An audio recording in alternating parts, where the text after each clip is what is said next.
इसके पास था कीचड़, उसके पास था मेरे पास गुलाल।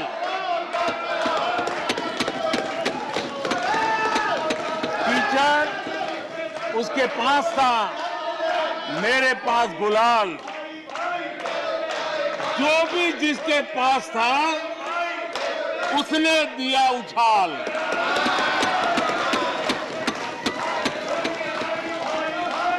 और अच्छाई है, जितना कीचड़ उछालोगे कमल उतना ही ज्यादा खिलेगा।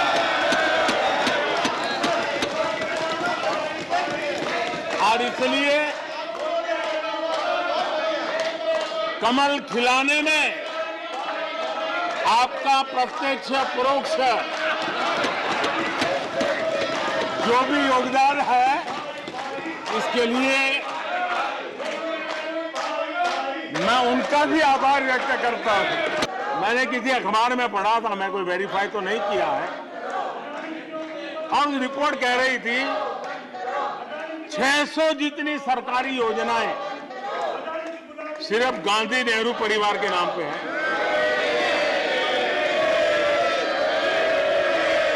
आदरणीय सभापति जी, किसी कार्यक्रम में अगर नेहरू जी के नाम का उल्लेख नहीं हुआ तो कुछ लोगों के बाल खड़े हो जाते हैं, उनका लहू एकदम गर्म हो जाता है कि नेहरू जी का नाम क्यों नहीं दिया। आदरणीय सभापति जी, मैं बहुत आश्चर्य होता है कि चलो भाई, हमसे कभी छूट जाता होगा नेहरू जी का नाम, और छूट जाता होता होगा हम ठीक भी कर लेंगे क्योंकि वो देश के पहले प्रधानमंत्री थे। लेकिन मुझे ये समझ नहीं आता है कि उनकी पीढ़ी का कोई व्यक्ति नेहरू सरनेम रखने से डरता क्यों है। क्या शर्मिंदगी है नेहरू सरनेम रखने से, क्या शर्मिंदगी है। Honorable Prime Minister. Honorable Prime Minister. Honorable Prime Minister.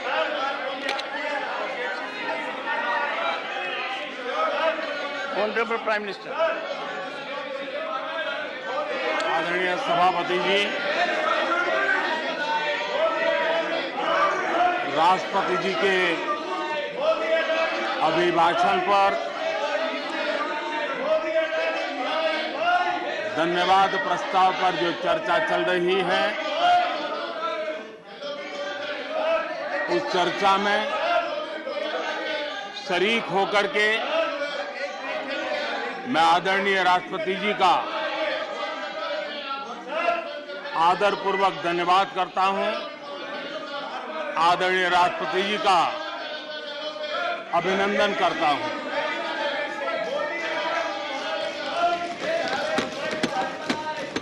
आदरणीय राष्ट्रपति जी दोनों सदनों को संबोधित करते हुए उन्होंने विकसित भारत का एक खाका और विकसित भारत के संकल्प के लिए एक रोड मैप को प्रस्तुत किया है। देश के लिए उनका ये जो कंट्रीब्यूशन है, जो मार्गदर्शन है, उसके लिए Nothing will go on record. Nothing will go on record.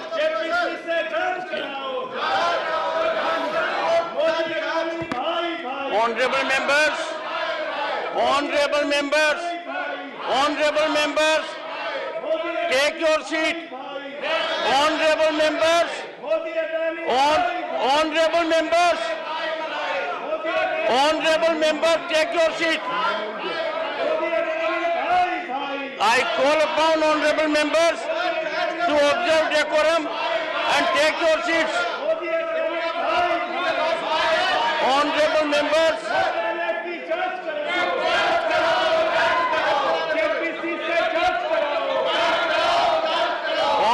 members, take your seats.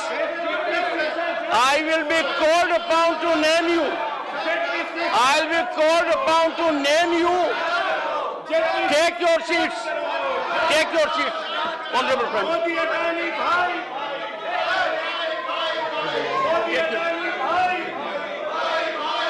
Honorable Prime Minister. Nothing will go on record except the Honorable Prime Minister's address. आदरणीय सभापति जी, मैं उन सभी सदस्यों का भी आभार व्यक्त करता हूं जिन्होंने इस चर्चा में भाग लिया, अपनी कल्पना के अनुसार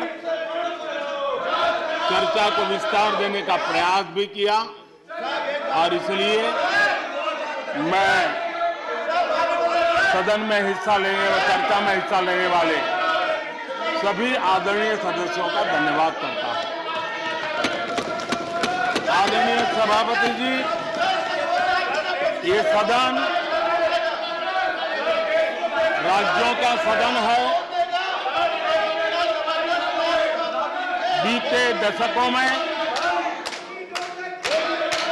अनेक बुद्धिजीवियों ने इस सदन से देश को दिशा दी है, देश का मार्गदर्शन किया है। इस सदन में अनेक साथी ऐसे हैं जो अपने व्यक्तिगत जीवन में भी बहुत कुछ सिद्धियां प्राप्त की हुई हैं, अपने व्यक्तिगत जीवन में बहुत बड़े काम भी किए हुए हैं और इसलिए इस सदन में जो भी बात होती है उस बात को देश बहुत गंभीरता से सुनता है और देश उसे बहुत गंभीरता से लेता है। लेकिन आदरणीय सभापति जी, ये भी दुर्भाग्यपूर्ण है, इतने महत्वपूर्ण सदन में कुछ लोगों का व्यवहार, कुछ लोगों की वाणी न सिर्फ सदन को लेकिन देश को निराश करने वाली रही।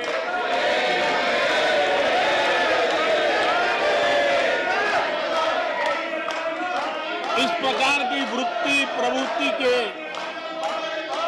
माननीय सदस्यों को मैं यही कहूंगा, कीचड़ उसके पास था, कीचड़ उसके पास था, मेरे पास गुलाल।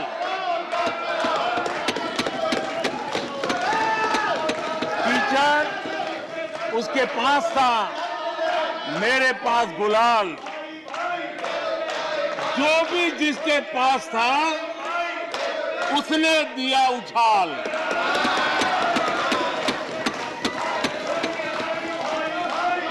और अच्छा ही है, जितना कीचड़ उछालोगे कमल उतना ही ज्यादा खिलेगा।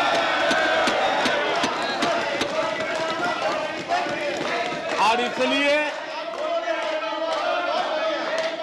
कमल खिलाने में आपका प्रत्यक्ष परोक्ष जो भी योगदान है, इसके लिए मैं उनका भी आभार व्यक्त करता हूं।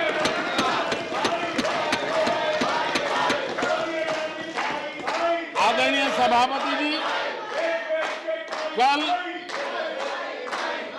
विपक्ष के हमारे वरिष्ठ साथी आदरणीय खड़गे जी ने कहा कि हमने 60 साल में मजबूत बुनियाद बना रहे थे, ऐसा कल आपने कहा।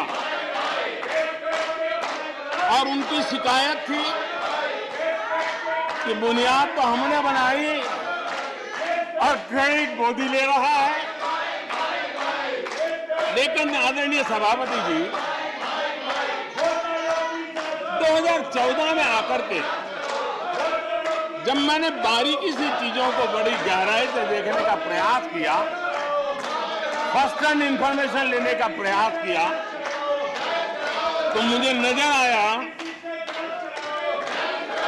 कि 60 साल कांग्रेस के परिवार ने, हो सकता है उनका इरादा मजबूत नींव बनाने का हो, मैं उस पर कोई टिप्पणी करना नहीं चाहता, लेकिन 2014 के बाद आकर के मैंने देखा कि उन्होंने गड्ढे ही गड्ढे कर दिए थे। उनका इरादा नींव का होगा, लेकिन उन्होंने गड्ढे ही गड्ढे कर दिए थे। और आदरणीय सभापति जी, जब वो गड्ढे खोद रहे थे, 6-6 दशक बर्बाद कर दिए थे, उस समय दुनिया के छोटे छोटे देश भी सफलता के शिखरों को छू रहे थे, आगे बढ़ रहे थे।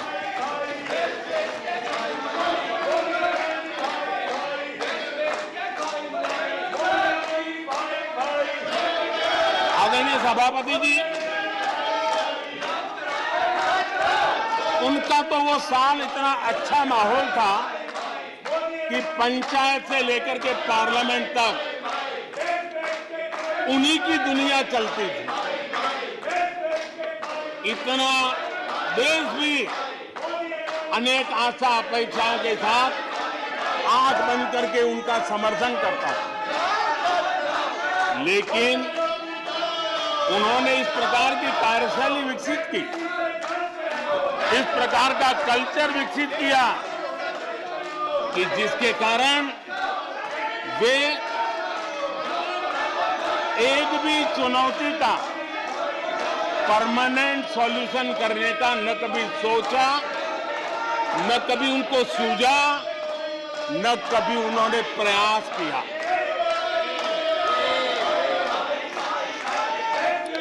वे बहुत हो हल्ला हो जाता था तो चीजों को छू लेते थे, टोकनिज्म कर लेते थे और फिर आगे चले जाते थे। समस्याओं का समाधान करना ये उनका दायित्व था। देश की जनता समस्याओं से जूझ रही थी, देश की जनता देख रही थी कि समस्या का समाधान कितना बड़ा लाभ कर सकता है, लेकिन उनकी प्रायोरिटीज अलग थी, उनके इरादे अलग थे और उसके कारण किसी भी बात का परमानेंट सॉल्यूशन का प्रयास नहीं किया। आदरणीय सभापति जी, हमारी सरकार की पहचान जो बनी है वो हमारे पुरुषार्थ के कारण बनी है। एक के बाद उठाए गए कदमों के कारण बनी हुई, और आज हम परमानेंट सॉल्यूशन की दिशा में आगे बढ़ते रहे हैं। हम एक एक विषय को छू करके भागने वाले लोग नहीं, लेकिन देश की मूलभूत आवश्यकताओं को परमानेंट सॉल्यूशन पर बल देते हुए हम आगे बढ़ रहे हैं। आदरणीय सभापति जी, अगर मैं पानी का ही उदाहरण लूं तो वो जमाना था कि किसी गांव में एक हैंडपंप लगा दिया तो हफ्ते भर उसका उत्सव मनाया जाता था और उस टोकनिज्म से पानी का काम किया करके गाड़ी चलाई जाती थी। कल यहां गुजरात का जिक्र कर रहे थे, आप हैरान होंगे, सबसे ज्यादा सीटों से जीतने का उनका जो गौरव था, वैसे एक मुख्यमंत्री एक शहर में पानी की टंकी का उद्घाटन करने गए थे और वो फ्रंट पेज पर हेडलाइन न्यूज था। यानी समस्याओं का टोकनिज्म क्या होता है, कैसे टाला जाता है, ये कल्चर देश ने देखा है। हमने भी पानी की समस्या को सुलझाने के लिए रास्ते अपनाए। हमने जल संरक्षण, जल सिंचन हर पहलू पर ध्यान दिया। हमने कैच द रेन अभियान से जनता को जोड़ा। इतना ही नहीं, आजादी के पहले से अब तक हम सरकार में आने तब तक सिर्फ 3 करोड़ घरों तक नल से जल मिलता था। आदरणीय सभापति जी, पिछले 3-4 साल में आज 11 करोड़ घरों को नल से जल मिल रहा है। भारत पानी की समस्या जो हर परिवार की समस्या होती है, जीवन में उसके बिना चल नहीं सकता और भविष्य के संभावनाओं को भी देखते हुए हमने उसके समाधान के रास्ते चुने। आदरणीय सभापति जी, मैं एक और विषय पर भी जाना चाहता हूं। Empowerment of common people. बैंकों का राष्ट्रीयकरण हुआ था, इस बात से हुआ था कि गरीबों को बैंकों का अधिकार मिले, ऐसी बहानेबाजी की गई थी। लेकिन इस बैंक देश के आधे से अधिक लोग बैंक से दरवाजे तक नहीं पहुंच पाए। हमने परमानेंट सॉल्यूशन निकाला और जनधन अकाउंट का अभियान चलाया, बैंकों को मोटिवेट किया, ऑन बोर्ड लिया। पिछले 9 साल में ही 48 करोड़ जनधन बैंक खाते खोले गए। इसमें 32 करोड़ बैंक खाते ग्रामीण और कस्बों में हुए हैं। यानी देश के गांव तक प्रगति की मिसाल को ले जाने का प्रयास हुआ। कल खड़गे जी शिकायत कर रहे थे कि मोदी जी बार बार मेरे चुनावी क्षेत्र में आते हैं। वो कह रहे थे मोदी जी कलबुर्गी आ जाते हैं। मैं जरा खड़गे जी को कहना चाहता हूं, मैं आता हूं उसकी शिकायत करने से पहले ये भी तो देखो कि कर्नाटका में 1 करोड़ 70 लाख जनधन बैंक अकाउंट खुले हैं। इतना ही नहीं, उन्हीं के इलाके में कलबुर्गी में 8 लाख से ज्यादा जनधन खाते खुले हैं। अब सभापति जी बताइए, इतने बैंक के खाते खुल जाए, इतना एम्पावरमेंट हो जाए, लोग इतने जागरूक हो जाए और किसी का इतने सालों के बाद खाता बंद हो जाए तो उनकी पीड़ा मैं समझ सकता हूं और बार बार उनका दर्द झलकता है। और मैं तो हैरान हूं, कभी कभी यहां तक कह देते हैं एक दलित को हरा दिया। अरे भाई, उसी इलाके की जनता जनार्दन है, उसने दूसरे दलित को जीता दिया। अब आपको जनता नकार दे रही है, आपको हटा रही है, आपका खाता बंद कर रही है और आप रोना यहां रो रहे हो। आदरणीय सभापति जी,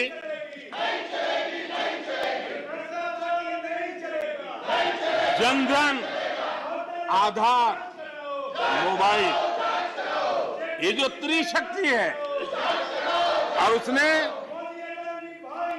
सीधा डायरेक्ट बेनिफिट ट्रांसफर, उस योजना के तहत पिछले कुछ वर्षों में 27 लाख करोड़ रुपया इस देश के नागरिकों के बैंक खातों में ट्रांसफर किया, हितधारकों के खातों में ट्रांसफर किया है। और मुझे खुशी है कि डायरेक्ट बेनिफिट ट्रांसफर, ये टेक्नोलॉजी का उपयोग करने के कारण इस देश के 2 लाख करोड़ रुपए से ज्यादा पैसे जो किसी इकोसिस्टम के गलत हाथों में जाता था, वो बच गया है। देश की बहुत बड़ी सेवा की है। और मैं जानता हूं, जिस इकोसिस्टम के सागरिकों को, चेले चपाटों को, जो 2 लाख करोड़ की ऐसी फायदे मिलते रहते थे, उनका चिल्लाना भी बहुत स्वाभाविक है।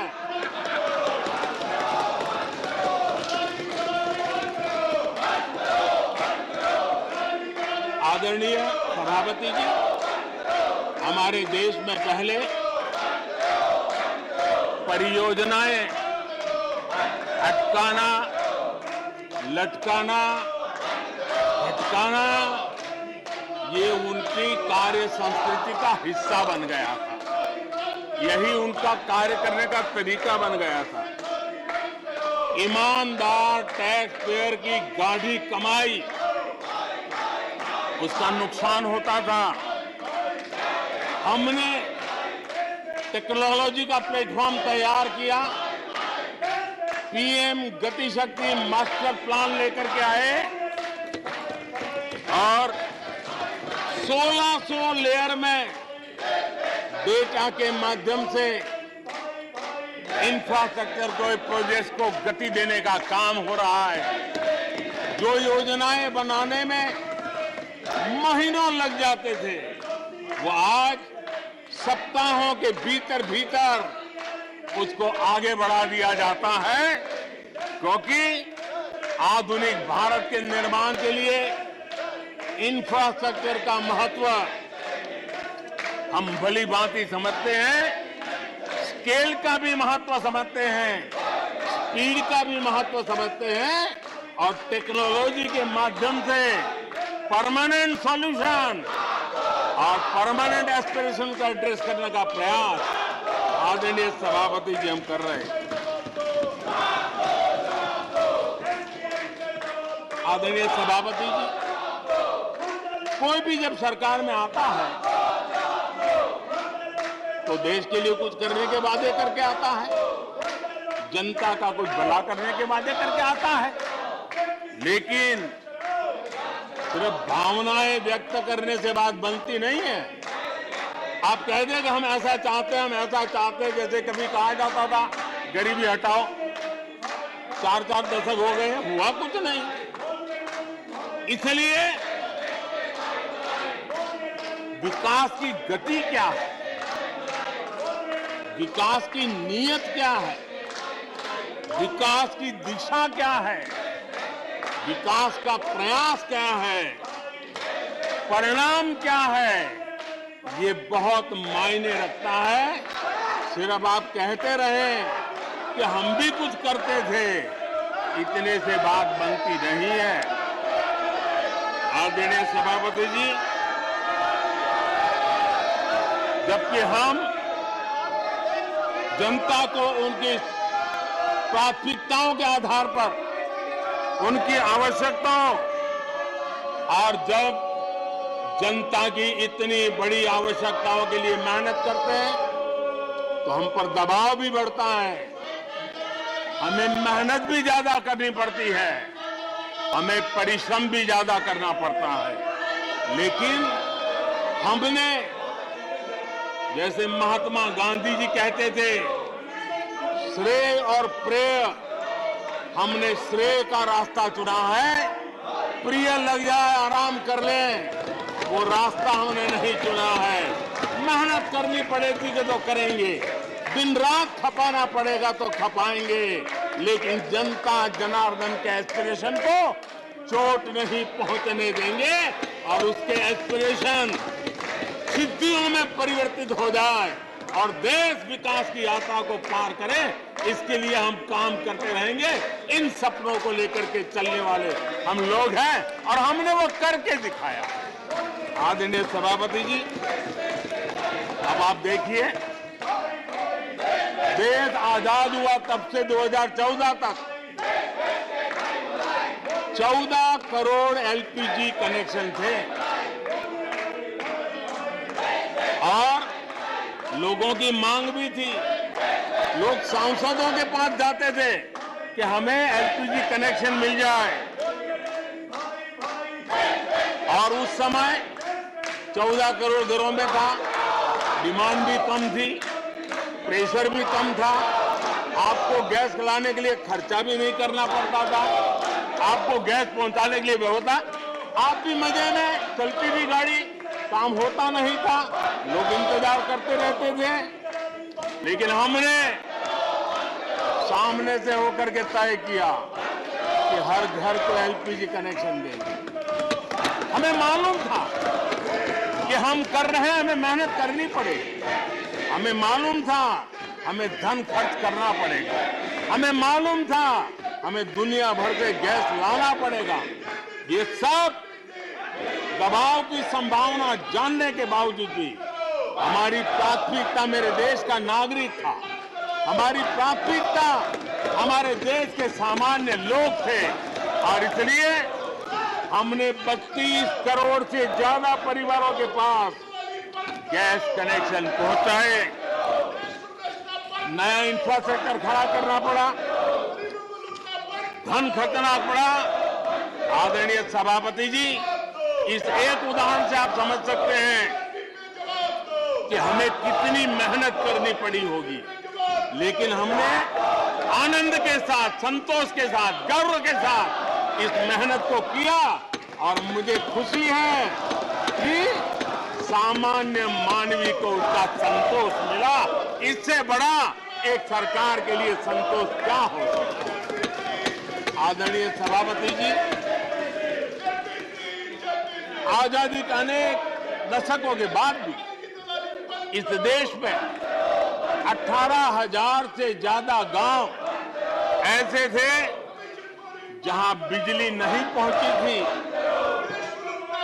और ये गांव अधिकतर हमारे आदिवासी बस्ती के गांव थे, हमारे पहाड़ों पर जिंदगी गुजारने वालों के लोगों के गांव थे, जनजातीय से गांव थे, नॉर्थ ईस्ट के गांव थे।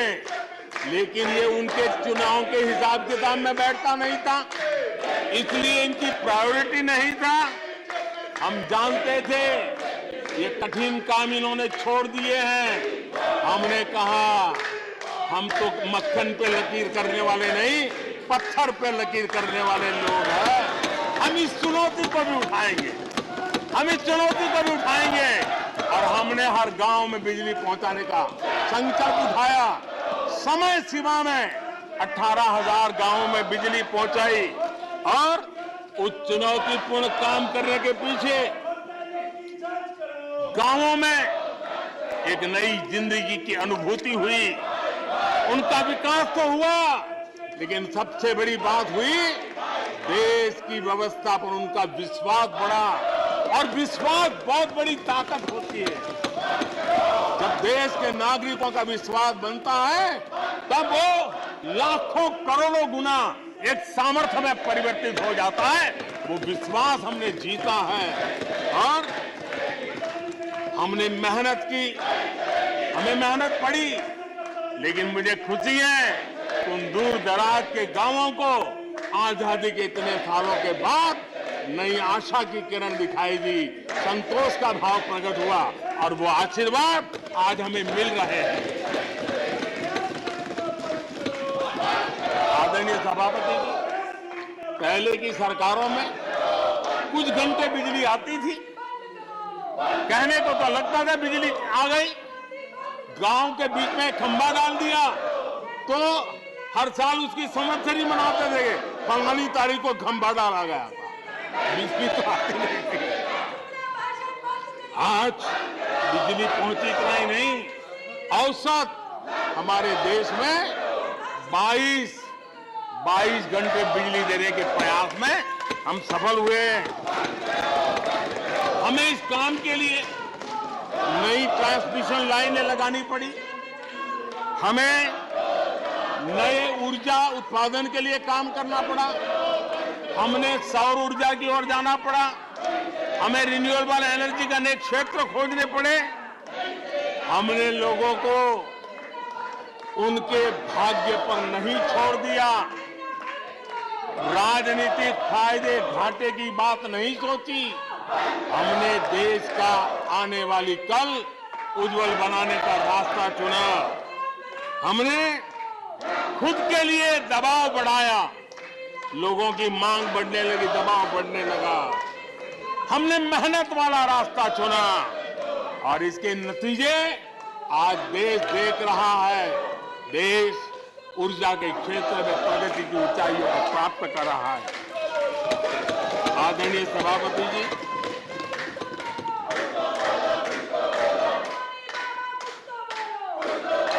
हमने आजादी के अमृत काल में एक बहुत बड़ा हिम्मत भरा कदम उठाया। मैं जानता हूं यह आसान नहीं है, हमें बहुत मेहनत करनी पड़ेगी और वो रास्ता हमने चुना है सैचुरेशन का। हर योजना के जो लाभार्थी हैं 100% लाभ कैसे पहुंचे, 100% लाभार्थियों को लाभ पहुंचे, बिना रोक टोक के लाभ पहुंचे। और मैं कहता हूं अगर सच्चा पंथ निरपेक्षता है तो यही है, सच्चा सेक्युलरिज्म है तो यही है। और सरकार उस राह पर बड़ी ईमानदारी के साथ चल पड़ी है। अमृत काल में हमने सैचुरेशन का संकल्प लिया है, 100% लाभार्थियों तक पहुंचने का भाजपा एनडीए सरकार का ये संकल्प है। आदरणीय सभापति जी, ये 100% वाली बात, ये सैचुरेशन वाली बात देश की अनेक समस्याओं का समाधान तो है ही, उस नागरिक की समस्याओं का समाधान इतना ही नहीं है, देश की समस्याओं का समाधान है। एक ऐसी नई कार्य संस्कृति को लेकर के हम आ रहे हैं जो देश में मेरा तेरा अपना पराया उन सारे भेदों को मिटाने वाला रास्ता है, सैचुरेशन वाला हम लेकर के आए। सैचुरेशन तक पहुंचने का मतलब होता है भेदभाव की सारी गुंजाइशें खत्म करना। जब डिस्क्रिमिनेशन रहता है तब करप्शन को भी संभावना मिलती है। कोई कहेगा मुझे जल्दी दो, तो कहता है इतना दोगे तो दूंगा, लेकिन 100% जाना है तो उसको विश्वास होता है भले इस महीने मुझे नहीं पहुंचा, 3 महीने के बाद पहुंचेगा, लेकिन पहुंचेगा, विश्वास बढ़ता है। ये तुष्टीकरण की आशंकाओं को समाप्त कर देता है। फलानी जाति को मिलेगा, फलाने परिवार को मिलेगा, फलाने गांव को मिलेगा, फलानी बिरादरी को मिलेगा, फलाने पंथ संप्रदाय वालों को मिलेगा, ये सारी तुष्टीकरण की आशंकाओं को खत्म कर देता है। स्वार्थ के आधार पर लाभ पहुंचाने की प्रवृत्ति को पूरी तरह खत्म कर देता है और समाज के आखिरी व्यक्ति को, जो आखिरी पंक्ति में खड़ा हुआ व्यक्ति है और महात्मा गांधी जिसकी हमेशा वकालत करते थे, उसके अधिकारों की रक्षा इसके अंदर समाहित होती है और हम उसको सुनिश्चित करते हैं। और सबका साथ सबका विकास, ये मतलब यही है कि 100% उनके हकों को पहुंचाना। जब सरकार की मशीनरी का लक्ष्य हर पात्र व्यक्ति तक पहुंचने का हो तो भेदभाव पक्षपात टिक ही नहीं सकता। इसलिए हमारा ये 100% सेवा अभियान सोशल जस्टिस, सामाजिक न्याय, इसका बहुत बड़ा सशक्त माध्यम है। यही सामाजिक न्याय की असली गारंटी है। यही सच्ची पंथ निरपेक्षता है। यही सच्चा सेकुलरिज्म है। हम देश को विकास का ये मॉडल दे रहे हैं जिसमें हितधारक सबको उनके हक मिले। देश हमारे साथ है। कांग्रेस को बार बार देश नकार रहा है, लेकिन कांग्रेस और उसके साथी अपनी साजिशों से बाज नहीं आते हैं और जनता ये देख भी रही है और उनको हर मौके पर सजा भी देती रही। आदरणीय सभापति जी, हमारे देश की आजादी में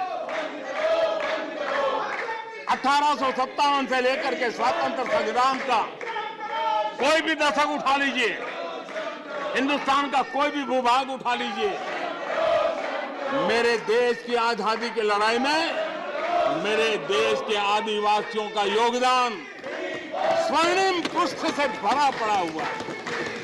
गर्व होता है देश को कि मेरे आदिवासी भाइयों ने आजादी के महात्म्य को समझा था, लेकिन दशकों तक मेरे आदिवासी भाई विकास से वंचित रहे और विश्वास का सेतु तो कभी बन ही नहीं पाया। आशंकाओं से भरी हुई व्यवस्था बनी और उन नौजवानों के मन में बार बार सरकारों के लिए सवाल उठते चले गए, लेकिन उन्होंने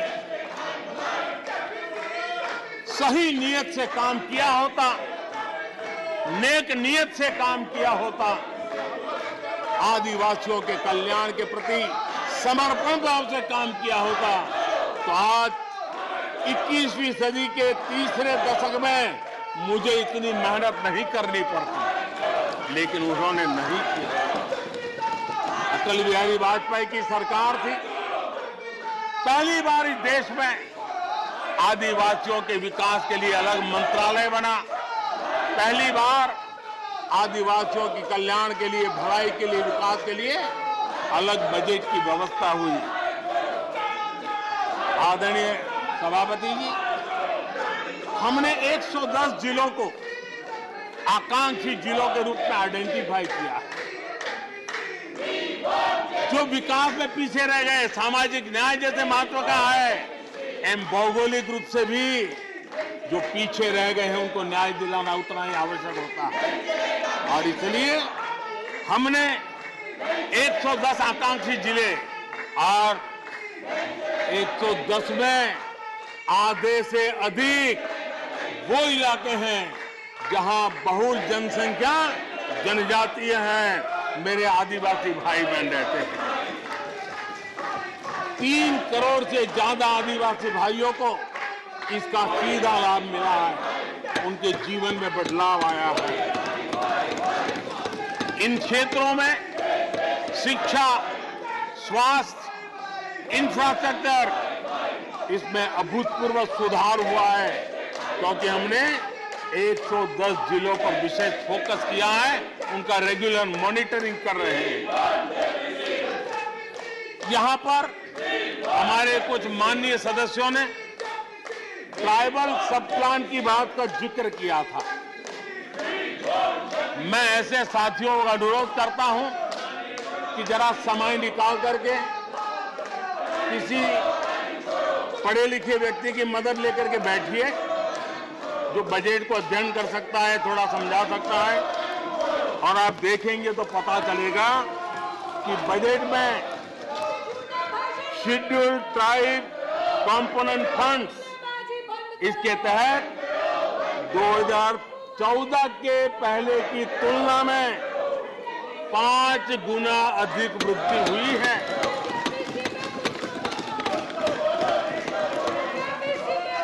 आदरणीय सभापति जी, 2014 के पहले जब उनकी सरकार थी तब एलोकेशन 20-25 हजार करोड़ रुपए के आसपास रहता था। बहुत पुरानी बात नहीं है, सिर्फ 20-25 हजार करोड़ रुपए। आज यहां आकर के गीत गा रहे हैं।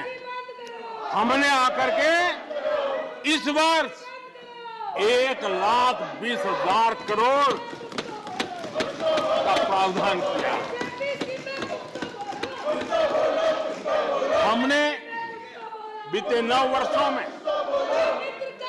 हमारे आदिवासी, हमारे जनजातीय भाई बहनों के उज्जवल भविष्य के लिए और बच्चों के उज्जवल भविष्य के लिए 500 नए एकलव्य मॉडल स्कूल स्वीकृत किए हैं और ये 4 गुना ज्यादा बढ़ोतरी है। इतना ही नहीं, स्कूलों में टीचर, स्टाफ, इस बार हमने 38,000 नए लोगों के रिक्रूटमेंट का, हमने भर्ती का इस बजट में प्रावधान किया। आदिवासियों के कल्याण के लिए समर्पित हमारी सरकार ने, मैं जरा आपको फॉरेस्ट राइट एक्ट की बात की तरफ ले जाना चाहता हूं। आदरणीय सभापति जी, देश आजाद होने से लेकर हमारे आने से पहले 2014 के पहले आदिवासी परिवारों को 14 लाख जमीन के पट्टे दिए गए थे। पिछले 7-8 वर्षों में हमने 7 लाख नए पट्टे दिए।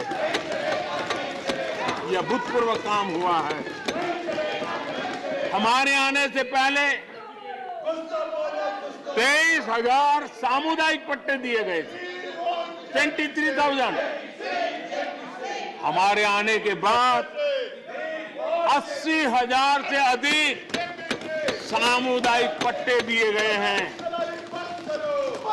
लिप सिंपैथी बता करके आदिवासियों की भावनाओं के साथ खेलने के बजाय अगर कुछ किया होता तो आज मुझे इतनी मेहनत न करनी पड़ती और ये काम पहले आराम से हो जाता, लेकिन ये उनकी प्रायोरिटी में नहीं था।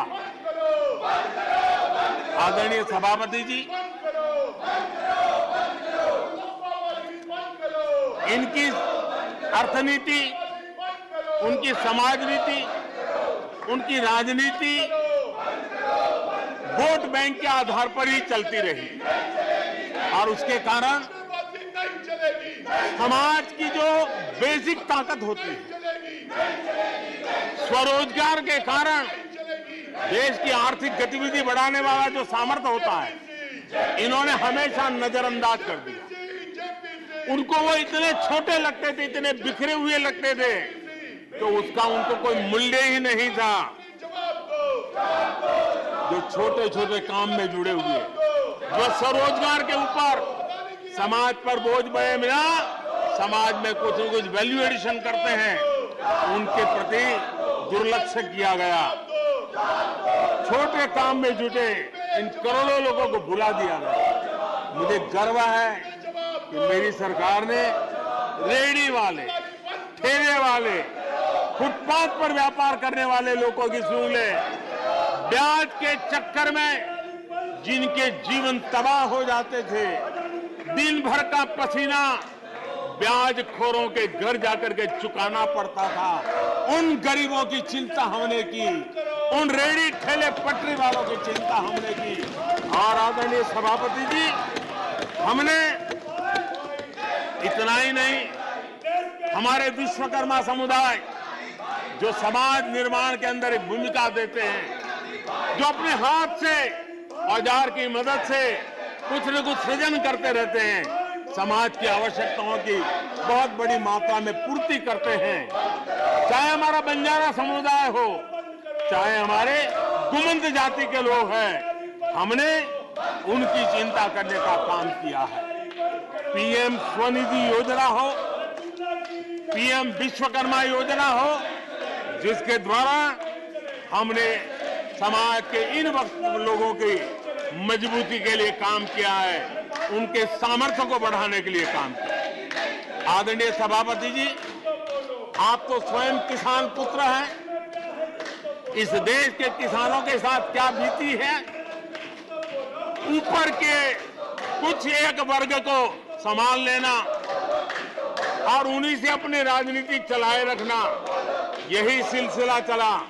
इस देश की कृषि की सच्ची ताकत छोटे किसानों में है। 1 एकड़ 2 एकड़ भूमि का वो बड़ा मुश्किल से 80-85% इस देश का ये वर्ग है। इन छोटे किसान उपेक्षित थे, उनकी आवाज कोई सुनने वाला नहीं था। हमारी सरकार ने छोटे किसानों पर ध्यान केंद्रित किया, छोटे किसानों को फॉर्मल बैंकिंग के साथ जोड़ा। आज साल में 3 बार सीधे पीएम किसान सम्मान निधि छोटे किसान के खाते में जमा होती है। इतना ही नहीं, हमने पशुपालकों को भी बैंकों से जोड़ा, हमने मछुआरों को बैंकों से जोड़ा और उनको ब्याज में रियायत दे करके उनके आर्थिक सामर्थ्य को बढ़ाया, ताकि वो अपना व्यवसाय विकसित कर सके, अपने क्रॉप पैटर्न को बदल सके, अपने उत्पादित किए हुए माल को रोक करके उचित दाम मिलने पर बाजार में ले जा सके। उस दिशा में हमने काम किया। आदरणीय सभापति जी, हम जानते हैं हमारे देश के बहुत सारे किसान ऐसे हैं कि जो बरसाती पानी पर उनको गुजारा करना पड़ता है। सिंचाई की व्यवस्था ये पिछली सरकारों ने की नहीं। हमने और देखा है कि ये छोटे किसान पानी बरसाती के भरोसे जीने वाले, मोटे अनाज की खेती करते हैं, पानी होता नहीं है। ये मोटे अनाज की खेती करने वाले किसानों को हमने विशेष स्थान दिया। हमने यूएन को लिखा कि मिलेट ईयर मनाइए, दुनिया में भारत के मोटे अनाज की एक ब्रांडिंग बने, मार्केटिंग बने और उसके सुविचारित रूप से अब उस मोटे अनाज को श्री अन्न के रूप में, जैसे श्रीफल का महात्मा है, वैसे ही श्री अन्न का महात्मा बने और छोटे किसान जो पैदावार करते हैं उनको उचित दाम मिले, ग्लोबल मार्केट मिले, देश में क्रॉप पैटर्न में परिवर्तन आए। और इतना ही नहीं, ये मिलेट सुपरफूड है, पोषण के लिए बहुत बड़ी ताकत है। हमारे देश के नई पीढ़ी को पोषण की समस्या के समाधान में भी ये काम आए, जो मेरे छोटे किसान को भी मजबूत करेगा। हमने फर्टिलाइजर में भी अनेक नए विकल्प डेवलप किए हैं, उसका भी लाभ मिल रहा है। आदरणीय सभापति जी,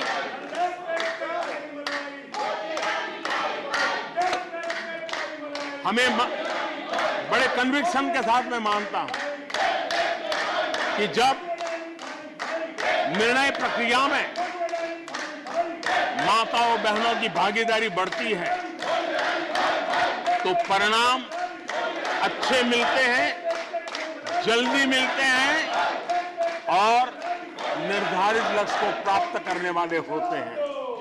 और इसलिए माता बहनों की भागीदारी बढ़े, वे निर्णय प्रक्रिया में हमारे साथ जुड़े, उस दिशा में महिला सशक्तिकरण को लेकर के, महिलाओं के नेतृत्व के विकास के लिए हमारी सरकार ने प्राथमिकता दी है।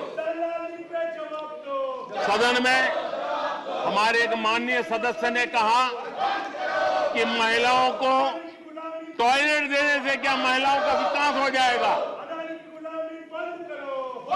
हो सकता है उनका ध्यान सिर्फ टॉयलेट पर गया हो, वो उनकी कठिनाई होगी, लेकिन मैं जरा बताना चाहता हूं, मुझे इस बात का गर्व है और मैं गर्व अनुभव करता हूं, क्योंकि मैं राज्य में रह करके आया हूं, मैंने गांव में जिंदगी गुजार के आया हूं। मुझे गर्व है कि 11 करोड़ शौचालय बना करके मैंने मेरी माताओं बहनों को इज्जत कर दिया है। मुझे इस बात का गर्व है। हमारी माताओं बहनों, हमारी बेटियों के जीवन चक्र की तरफ जरा नजर करें। हमारी सरकार माताओं बहनों के सशक्तिकरण के लिए कितनी संवेदनशील है, उसकी तरफ मैं जरा ध्यान आकर्षित करना चाहता हूं।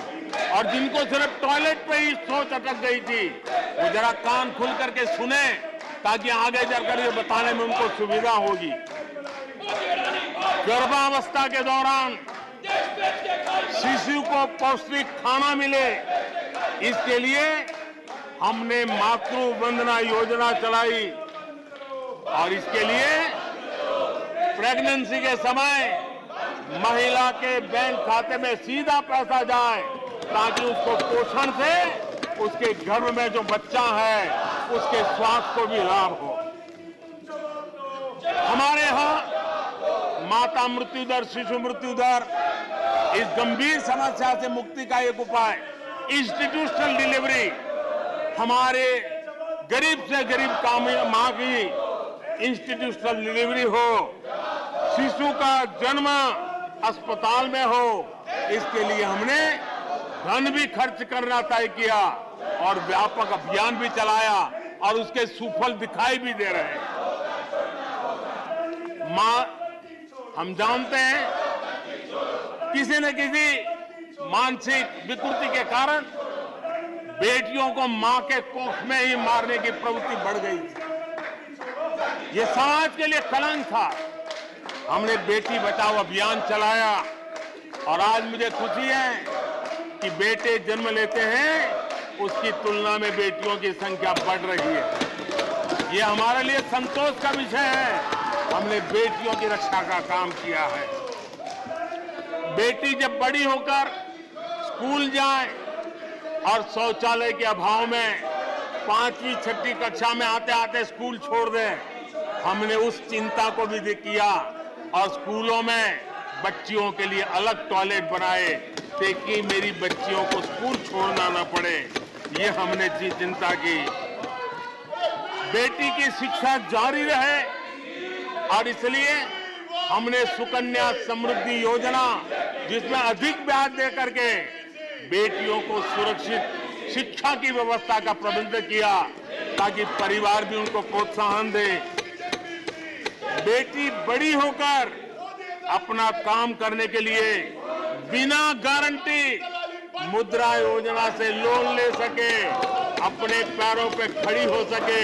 और मुझे खुशी है कि मुद्रा योजना के लाभार्थियों में 70% हमारी माताएं बेटियां हैं। हमने ये काम किया है। मां बनने के बाद भी नौकरी जारी रख सके, इसके लिए मातृत्व अवकाश में हमने वृद्धि की है, वो डेवलप कंट्रियों से भी कभी कभी ज्यादा है। ये काम हमने किया है। बेटियों के लिए हमने सैनिक स्कूल खोल दिए हैं।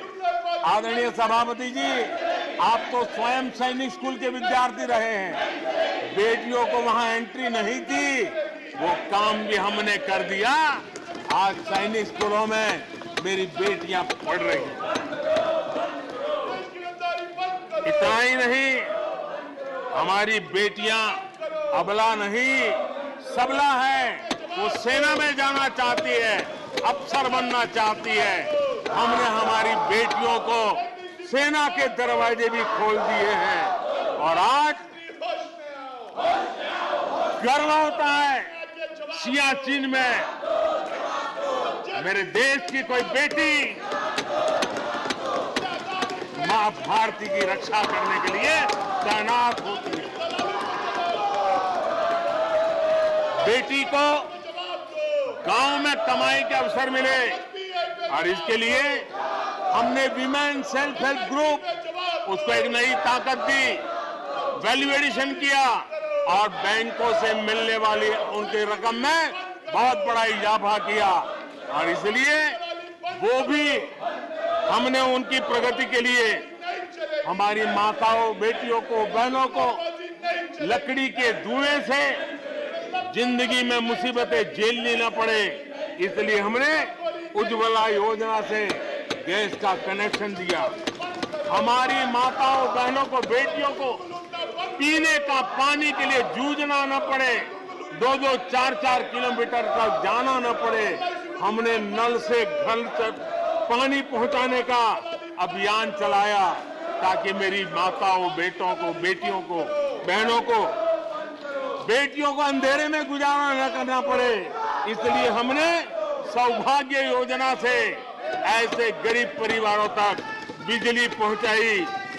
बेटी, मां, बहन कितनी ही गंभीर बीमारी हो लेकिन कभी बताती नहीं है। उसको चिंता रहती है कि कहीं बच्चों पे कर्ज हो जाएगा, परिवार पर बोझ हो जाएगा, वो पीड़ा सहती है, लेकिन अपने बच्चों को अपनी बीमारी के विषय में नहीं बताती है। उन माताओं, बहनों को आयुष्मान कार्ड दे करके अस्पताल में बड़ी से बड़ी बीमारी से मुक्ति का रास्ता हमने खोल दिया है। आदरणीय सभापति जी, बेटी का संपत्ति पर अधिकार हो, इसलिए हमने सरकार की तरफ से जो आवाज देते हैं उसमें बेटी के राइट को निश्चित किया, उसके नाम पर प्रॉपर्टी करने का काम किया। हमने महिला सशक्तिकरण के लिए हमारी माताओं, बहनों को जो भी छोटी मोटी बचत कर लें, मुसीबत झेल करके बचत करना माताओं, बहनों का स्वभाव होता है और वो घर में अनाज के डिब्बे में पैसे रख करके गुजारा करती है। उस मुसीबत में निकाल के हमने उसको जनधन के खाते दे दिए, बैंक में पैसा जमा करे, इसकी व्यवस्था कर दी। और आदरणीय सभापति जी, इस बजट सत्र के लिए तो गर्व की बात है कि बजट सत्र का प्रारंभ महिला राष्ट्रपति के द्वारा होता है और बजट सत्र का विधिवत प्रारंभ महिला वित्त मंत्री के अवसर पर होता है। देश में ऐसा संयोग पहले कभी नहीं आया जो आज आया है और हमारा तो प्रयास रहेगा कि ऐसे शुभ अवसर आगे भी देखने को मिले।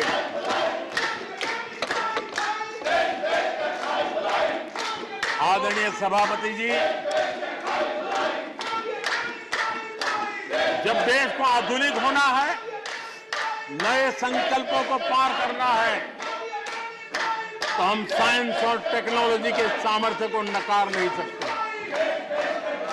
साइंस और टेक्नोलॉजी के महत्व को हमारी सरकार भली भांति समझती है, लेकिन हम टुकड़ों में नहीं सोचते, हम टोकनिज्म में नहीं सोचते हैं।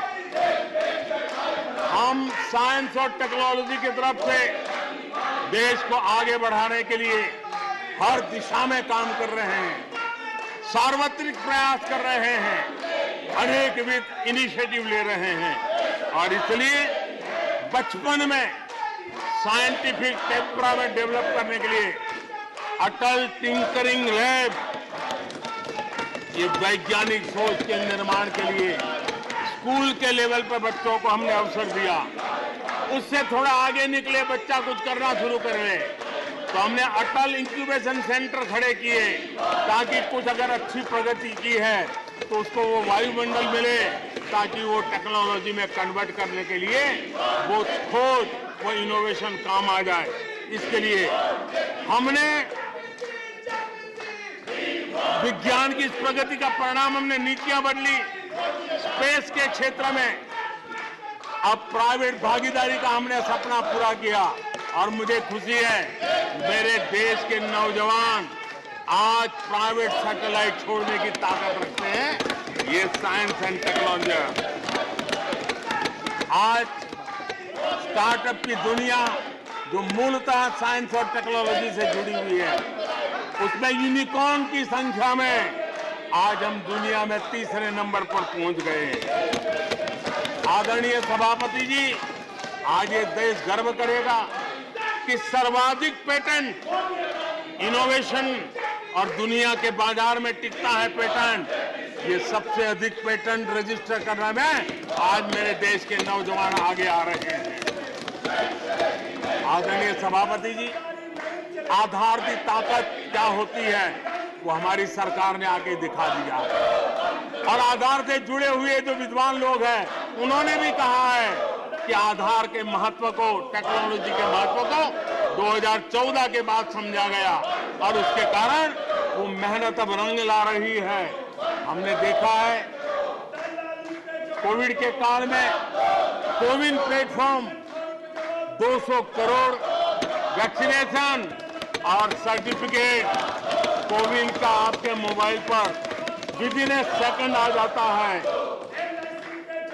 लेकिन दुनिया को अचंभा तब हुआ कि भारत अपनी वैक्सीन लेकर के आ गया है कोविड में।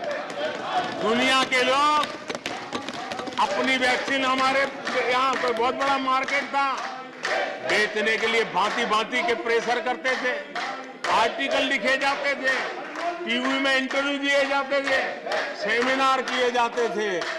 इतना ही नहीं, मेरे देश के वैज्ञानिकों को बदनाम करने के लिए, उनको नीचा दिखाने के लिए कल तक प्रयास चले, कल तक प्रयास चले, कल तक प्रयास चले। और मेरे ही देश के वैज्ञानिकों ने आज दुनिया में जिसको स्वीकृति मिली है ऐसी वैक्सीन से, मेरे देशवासियों का ही नहीं 150 देशों के लोगों की आवश्यकताओं को पूरी किया जाता है। ये विज्ञान के विरोधी लोग, ये टेक्नोलॉजी के विरोधी लोग,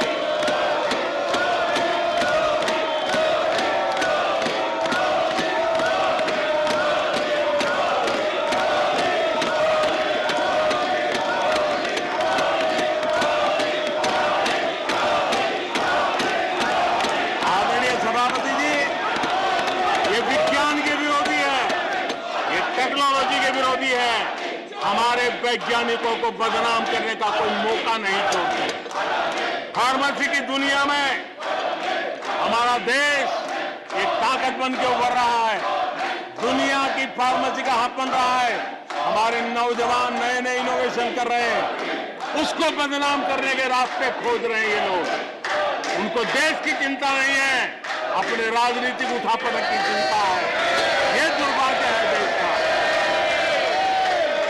आदरणीय सभापति जी, आज मैं बाली में था, G20 देश के समूह डिजिटल इंडिया इसको समझने के लिए लालायित रहते थे। सक्सेस को पूरी दुनिया ने प्रभावित किया है। डिजिटल लेन देन में आज हिंदुस्तान दुनिया का लीडर बना हुआ है। आदरणीय सभापति जी, हमें खुशी है आज 100 करोड़ से ज्यादा मोबाइल फोन मेरे देशवासियों के हाथ में है। आदरणीय सभापति जी, एक समय था हम मोबाइल इंपोर्ट करते थे, आज गर्व है मेरा देश मोबाइल एक्सपोर्ट कर रहा है। 5G हो, AI हो, IoT हो,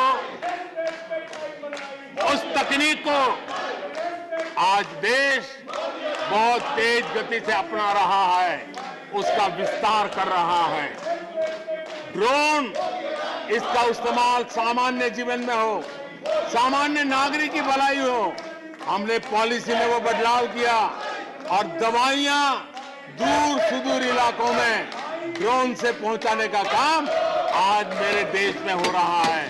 साइंस और टेक्नोलॉजी के महत्व को आज खेत में मेरा किसान ड्रोन की ट्रेनिंग लेकर के खेती में ड्रोन का क्या उपयोग हो, आज मेरे गांव में दिखाई दे रहा है। जियो स्पेशल सेक्टर में हमने दरवाजे खोल दिए। ड्रोन के लिए एक पूरा नया विकास का विस्तार करने का अवसर हमने कर दिया। आज देश में यूएन जैसे लोग चर्चा करते हैं कि दुनिया में लोगों के पास अपने पास जमीन के घर के मालिकाना हक नहीं है। यूएन की चिंता है दुनिया। भारत ने ड्रोन की मदद से, स्वामित्व योजना से गांव में, घरों में उसका नक्शा और मालिकी हक देने का काम किया है। उसको कोर्ट कचहरी के चक्करों से और कभी घर बंद हो कोई आकर के कब्जा कर न ले, सुरक्षा का एहसास दिया है।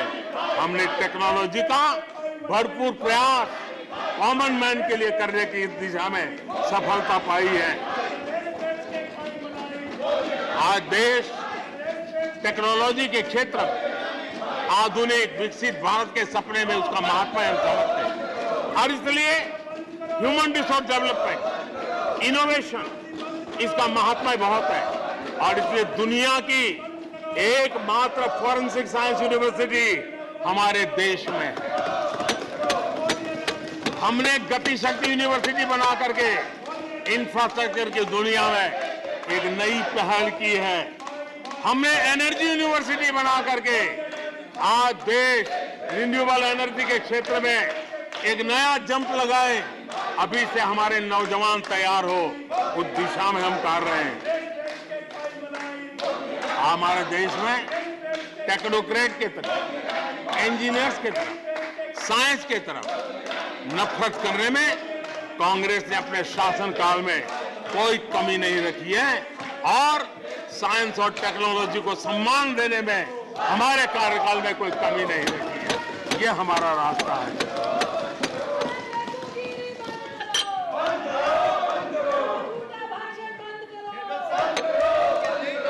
आदरणीय सभापति जी, यहाँ रोजगार की भी चर्चा हुई। मैं हैरान हूं कि जो अपने आप को सबसे लंबे समय तक सार्वजनिक जीवन का दावा करते हैं, इनको ये मालूम नहीं है कि नौकरी और रोजगार में फर्क होता है। जिनको नौकरी और रोजगार का फर्क समझ नहीं है वो हमें उपदेश दे रहे हैं। आदरणीय सभापति जी, नए नए नैरेटिव गढ़ने के लिए आधी अधूरी चीजों को पकड़ करके झूठ फैलाने के प्रयास हो रहे हैं। बीते 9 वर्ष में अर्थव्यवस्थाओं का जो विस्तार हुआ है, नए सेक्टर्स में रोजगार की नई संभावनाएं बनी। आज ग्रीन इकोनॉमी में देश जिस प्रकार से आगे बढ़ रहा है, उसने ग्रीन जॉब की बहुत बड़ी संभावनाएं धरती पर उतार करके दिखाई है और अधिक संभावनाएं बनी हुई है। डिजिटल इंडिया के विस्तार से डिजिटल इकोनॉमी, उसका भी एक नया क्षेत्र। आज सर्विस सेक्टर में डिजिटल इंडिया एक नई बुलंदी पर है। 5 लाख कॉमन सर्विस सेंटर, गांव के अंदर एक कॉमन सर्विस सेंटर में 2-2, 5-5 लोग रोजी रोटी कमाते हैं और दूर सुदूर जंगलों के छोटे छोटे गांव में भी कॉमन सर्विस सेंटर में आज हमारे देश की आवश्यक सेवाएं गांव के लोगों को एक बटन पर उपलब्ध हो, ये व्यवस्था हुई है। डिजिटल इकोनॉमी ने अनेक नए रोजगार की संभावनाएं पैदा की। आदरणीय सभापति जी, 90,000 रजिस्टर्ड स्टार्टअप, इसने भी रोजगार के नए द्वार खोले हैं। अप्रैल से नवंबर 2022 के दौरान ईपीएफओ पेरोल में 1 करोड़ से अधिक लोग जोड़े गए हैं। 1 करोड़ से अधिक लोग। आदरणीय सभापति जी, आत्मनिर्भर भारत रोजगार योजना, इसके जरिए 60 लाख से अधिक नए कर्मचारियों का लाभ हुआ है। आत्मनिर्भर भारत अभियान के तहत हमने अपने उद्यमियों के लिए स्पेस, डिफेंस, ड्रोन, माइनिंग, कोल अनेक क्षेत्रों को खोला है, जिसके कारण रोजगार की संभावना में नई गति आई है। और देखिए, हमारे नौजवानों ने इन सारे कदमों का आगे आकर के अवसर लिया, उठाया है, उसका फायदा। आदरणीय सभापति जी, रक्षा के क्षेत्र में यह देश आत्मनिर्भर बने, ये देश के लिए बहुत आवश्यक है। मुझे खुशी है कि रक्षा के क्षेत्र आत्मनिर्भरता का मिशन लेके हम चले। आज 350 से ज्यादा निजी कंपनियां रक्षा के क्षेत्र में आई है और करीब करीब 1 लाख करोड़ रुपए का एक्सपोर्ट रक्षा के क्षेत्र में मेरा देश कर रहा है और अभूतपूर्व रोजगार इस क्षेत्र में भी पैदा हुए हैं। आदरणीय सभापति जी, रिटेल से लेकर के टूरिज्म तक हर सेक्टर का विस्तार हुआ है। खादी और ग्रामोद्योग, महात्मा गांधी के साथ जो व्यवस्था जुड़ी हुई है, खादी ग्रामोद्योग को भी डुबो दिया था। आजादी के बाद सर्वाधिक खादी ग्रामोद्योग के रिकॉर्ड तोड़ने का काम हमारे कालखंड में हुआ है। आदरणीय सभापति जी, इंफ्रास्ट्रक्चर में हो रहा रिकॉर्ड निवेश, चाहे रेल का काम होता हो, रोड का काम होता हो, पोर्ट का काम होता हो, एयरपोर्ट का काम होता हो, प्रधानमंत्री ग्राम सड़क योजनाएं बनती हो, ये सारे इंफ्रास्ट्रक्चर के काम, उसके लिए जो मटेरियल लगता है, उस इंडस्ट्री में रोजगार की संभावनाएं बढ़ी है। हर जगह निर्माण कार्य के अंदर मजदूर से लेकर मैकेनिक तक हर प्रकार के रोजगार की संभावनाएं, इंजीनियर से लेकर के श्रमिक तक हर किसी के लिए रोजगार के नए अवसर बने हैं। और उसी के कारण यूथ विरोधी नीति लेकर के चले हुए लोगों को आज यूथ नकार रहा है और यूथ के भलाई के लिए हम जिन नीतियों को लेकर के चल रहे हैं, इसको आज देश स्वीकार कर रहा है। आदरणीय सभापति जी, यहां भी ये भी कहा गया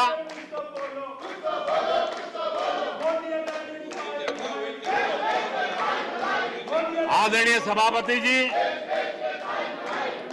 यहां ये भी कहा गया कि सरकार की योजनाओं को उनके नामों को लेकर के आपत्ति उठाई। कुछ लोगों को ये भी परेशानी है कि नामों में कुछ संस्कृत टच है, बताइए, इसकी भी परेशानी।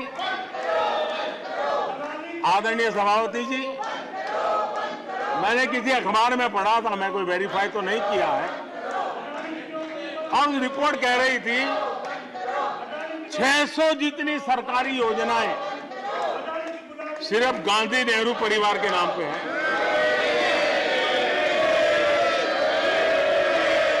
आदरणीय सभापति जी, किसी कार्यक्रम में अगर नेहरू जी के नाम का उल्लेख नहीं हुआ तो कुछ लोगों के बाल खड़े हो जाते हैं, उनका लहू एकदम गर्म हो जाता है कि नेहरू जी का नाम क्यों नहीं दिया। आदरणीय सभापति जी, मैं बहुत आश्चर्य होता है कि चलो भाई, हमसे कभी छूट जाता होगा नेहरू जी का नाम, और छूट जाता होता होगा, हम ठीक भी कर लेंगे क्योंकि वो देश के पहले प्रधानमंत्री थे। लेकिन मुझे ये समझ नहीं आता है कि उनकी पीढ़ी का कोई व्यक्ति नेहरू सरनेम रखने से डरता क्यों है? क्या शर्मिंदगी है नेहरू सरनेम रखने से? क्या शर्मिंदगी है? इतना बड़ा महान व्यक्तित्व अगर आपको मंजूर नहीं है, परिवार को मंजूर नहीं है, और हमारा हिसाब मांगते रहते हो। आदरणीय सभापति जी,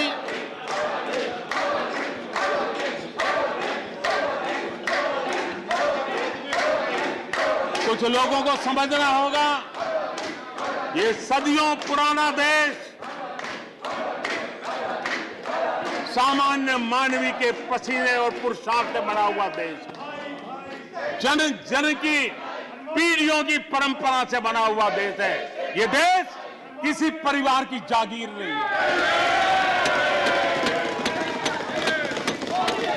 हमने मेजर ध्यानचंद जी का नाम पर खेल रत्न का पुरस्कार कर दिया। अंडमान में नेताजी सुभाष के नाम पर, स्वराज के नाम पर हमने द्वीपों का नामकरण किया। हमें गर्व हो रहा है। नेताजी सुभाष बोस के योगदान के लिए देश गर्व करता है, हम गर्व करते हैं। इतना ही नहीं, जो लोग आए दिन हमारे देश की सेना को नीचा दिखाने का मौका नहीं छोड़ते, हमने इन द्वीपों को परमवीर चक्र प्राप्त करने वाले सेनानियों के नाम कर दिया। आने वाली सदियों तक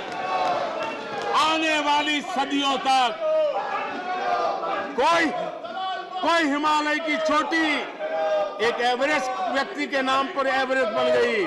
मेरे द्वीप समूह मेरे परमवीर चक्र विजेता मेरे देश के सेनानियों के नाम कर दिया।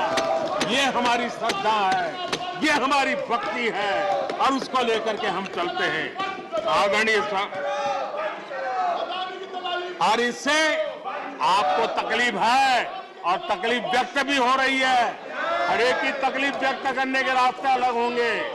हमारा रास्ता है सकारात्मक।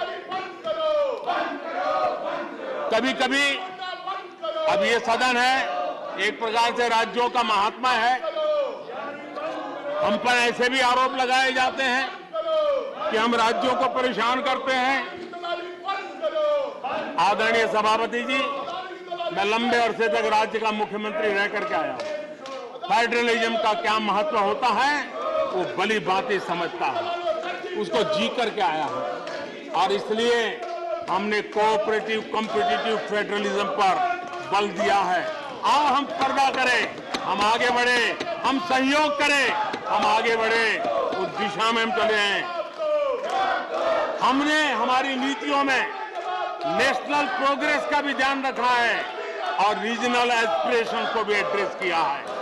National progress and regional aspiration, इसका परफेक्ट कॉम्बिनेशन हमारी नीतियों में दिखा है, क्योंकि हम सब मिलकर के 2047 तक एक विकसित भारत का सपना पूरा करने के लिए चल पड़े हैं।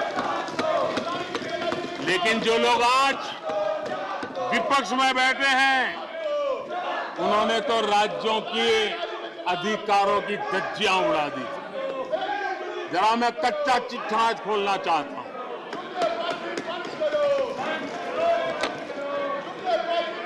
जरा इतिहास उठा करके देख लीजिए, वो कौन पार्टी थी, वो लोग कौन सत्ता में बैठे थे जिन्होंने आर्टिकल 356 का सबसे ज्यादा दुरुपयोग किया।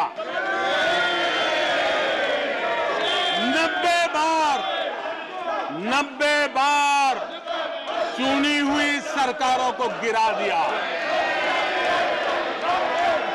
कौन है वो?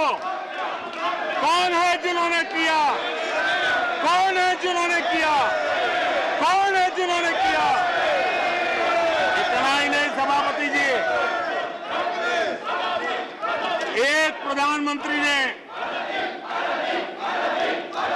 आर्टिकल 356 का 50 बार उपयोग किया, आधी सेंचुरी कर दी। वो नाम है श्रीमती इंदिरा गांधी का। 50 बार सरकारों को गिरा दिया।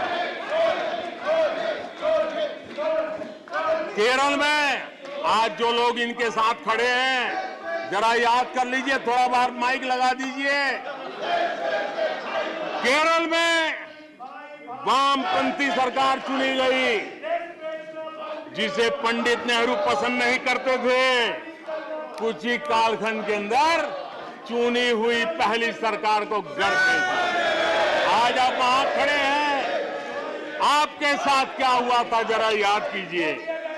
आदरणीय सभापति जी, जरा डीएमके के मित्रों को भी बताता हूं, तमिलनाडु में एमजीआर और करुणानिधि जैसे दिग्गजों की सरकारें, उन सरकारों को भी इन्हीं कांग्रेस वालों ने बर्खास्त कर दिया। एमजीआर की आत्मा देखती होगी आप कहां खड़े हो। यहां पर पीछे बैठे हैं इस सदन के वरिष्ठ सदस्य और जिनको मैं हमेशा एक आदरणीय नेता मानता हूं, श्रीमान शरद पवार जी।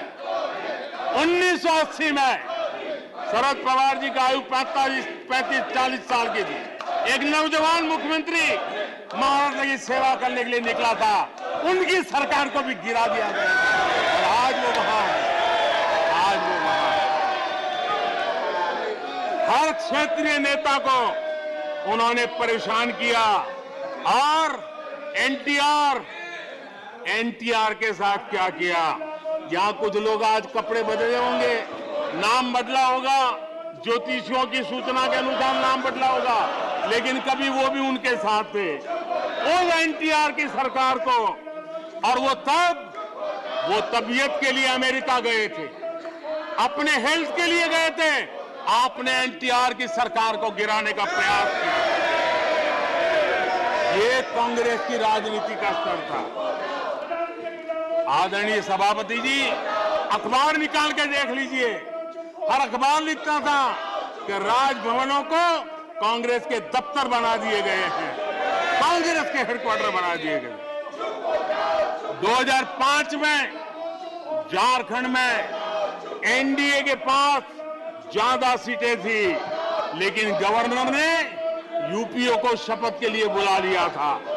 1982 में हरियाणा में भाजपा और देवीलाल के पास प्री पोल उनका एग्रीमेंट था, उसके बावजूद भी गवर्नर ने कांग्रेस की सरकार के लिए निमंत्रण कर दिया था। ये कांग्रेस के पाप, और आज देश को गुमराह करने की बातें कर रहे हैं। आदरणीय सभापति जी, मैं एक बात को जानना चाहता हूं, मैं एक गंभीर विषय की ओर अब ध्यान देना भी चाहता हूं। महत्वपूर्ण विषयों को मैंने स्पर्श किया है और आज देश में आर्थिक नीतियों की जिनको समझ नहीं है, जो 24 घंटा राजनीति के सिवाय कुछ सोचते नहीं है, जो सत्ता के खेल खेलना यही जिनको सार्वजनिक जीवन का काम दिखता है, उन्होंने अर्थनीति को अनर्थ नीति में परिवर्तित कर दिया। मैं उनको चेतावनी देना चाहता हूं और मैं इस सदन की गंभीरता के साथ उनसे कहना चाहता हूं कि अपने रिस्पेक्टिव स्टेट को जाके समझाएं कि ये गलत रास्ते पर न चले जाएं। हम हमारे पड़ोस के देशों का हाल देख रहे हैं कि वहां पर क्या हाल हुआ है, अनाप शनाप कर्ज लेकर के किस प्रकार के देशों को डुबो दिए गए। आज हमारे देश में भी तत्कालीन लाभ के लिए अगर भुगतान करेगा तो आने वाली पीढ़ी करेगी। हम तो कर्ज करो जीपीओ वाला खेल आने वाला देखेगा। ये कुछ राज्यों ने अपनाया है, वो उनका तो तबाह कर देंगे, देश को भी बर्बाद कर देंगे। अब देश अब कर्ज के तले दबते जा रहे हैं। ये देश आज दुनिया में उनको कर्ज देने के लिए कोई तैयार नहीं है। ये मुसीबतों से गुजर रहे हैं। मैं राजनीतिक वैचारिक मतभेद हो सकते हैं, दलों के विषय में एक दूसरे के प्रति टीका टिप्पणी हो सकती है, लेकिन देश की आर्थिक सेहत के साथ खिलवाड़ मत कीजिए। आर्थिक सेहत के साथ खिलवाड़ मत कीजिए। आप ऐसा कोई पाप मत कीजिए जो आपके बच्चों के अधिकारों को छीन ले और आज अपना मौज कर लें और बच्चों के नसीब में बर्बादी छोड़ के चले जाए। ऐसा करके न जाए। आज आपको पॉलिटिकली सूट कर, मैंने तो देखा एक मुख्यमंत्री ने बयान दिया कि भाई अब ठीक है, मैं तो निर्णय करता हूं, अभी मुसीबत मुझे कहां आएगी, 2030-32 के बाद आएगी, जो आएगा वो भुगतेगा। क्या कोई देश ऐसे चलता है क्या? लेकिन ये जो वृत्ति बन रही है वो बहुत चिंता का विषय है। आदरणीय सभापति जी, देश की आर्थिक सेहत के लिए राज्यों ने भी अपनी आर्थिक सेहत के संबंध में डिसिप्लिन का रास्ता चुनना पड़ेगा और तभी जाकर के वे राज्य भी इस विकास की यात्रा का लाभ ले पाएंगे और उनके राज्यों के नागरिकों का भला करने में हमें भी सुविधा हो जाएगी ताकि हम उन तक लाभ पहुंचाना चाहते हैं। आदरणीय सभाजी जी 2047 में ये देश विकसित भारत बने, ये हम सबका संकल्प है। 140 करोड़ देशवासियों का संकल्प है। अब देश पीछे मुड़ करके देखने को तैयार नहीं है, देश लंबी छलांग मारने को तैयार है। जिनकी 2 वक्त की रोटी का सपना था उसको आपने एड्रेस नहीं किया, हमने उसको एड्रेस किया है। जिसको सामाजिक न्याय की अपेक्षा थी जो आपने एड्रेस नहीं किया, हमने एड्रेस किया है। जिन अवसरों को तलाशता था उन अवसरों को उपलब्ध कराने के लिए हमने अनेक कदम उठाए हैं और आजाद भारत का जो सपना है उन सपने को पूरा करने के लिए हम संकल्पबद्ध होकर के चले। और आदरणीय सभापति जी, देश देख रहा है, देश देख रहा है एक अकेला कितनों को भारी पड़ रहा है, एक अकेला कितनों को भारी पड़ रहा है। अरे नारे बोलने के लिए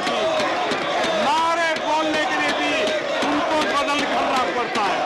जो भी ये बोलता है घंटे भर से आवाज की जवाब दे रहा है। आदरणीय सभापति जी, एक कन्विक्शन के कारण चला हूं, देश के लिए जीता हूं, देश के लिए कुछ करने के लिए निकला हुआ हूं और इसलिए ये राजनीतिक खेल खेलने वाले लोग उनके अंदर वो हौसला नहीं है, वो ढूंढ रहे हैं, बचने का रास्ता खोज रहे हैं। आदरणीय सभापति जी, राष्ट्रपति जी के उम्दा भाषण को, राष्ट्रपति जी के मार्गदर्शक भाषण को, राष्ट्रपति जी के प्रेरक भाषण को इस सदन के अंदर अभिनंदन करते हुए, धन्यवाद करते हुए, आपका भी आभार व्यक्त करते हुए अपनी बात को समाप्त करता हूं।